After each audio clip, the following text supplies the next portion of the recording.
الفيلم التسجيلي هو توثيق لكل ما يسجله المخرج من أبنية معمارية أو من رموز سياسية أو فنية أو أيا كان. للأسف شديد أنا كنت متصور أن يكون هناك اهتمام إعلامي بالفيلم التسجيلي أولا لتوثيق اللي أنا بتكلم فيه، واللي أهم كمان من دوت الفيلم الروائي القصير اللي للأسف شديد ما فيش اهتمام بيه بالمرة تحديدا في مصر.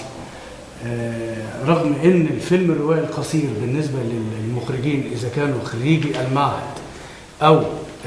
المخرجين الهواة الحاصلين على دورات تدريبية أو مهتمين فكنت أتمنى أن يكون معنا أحدا من المنتجين أو أصحاب القنوات الخاصة أو يشرفنا بالحضور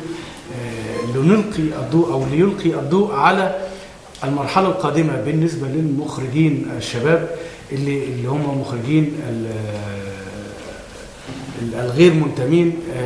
لقناة شرعية أو لمظلة شرعية. دي تحديدا اللي أنا كنت أتمنى من خلال الأساتذة أو من خلال حد يبقى موجود أو حاضر سواء إذا كان من قنوات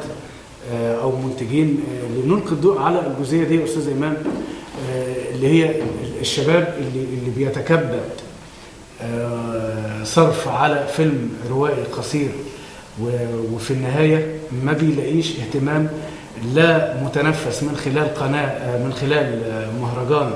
يقبل فيلمه أو عين تنتج له العمل بتاعه. هي بس دي الجزئية اللي أنا كان نفسي النهارده يكون ليها رد أو ليها إجابة. يحضرني في الجزئية دي تحديدا أستاذ محمد عبد العال، أتمنى أن أنا أسمع رأيه في هذه الجزئية،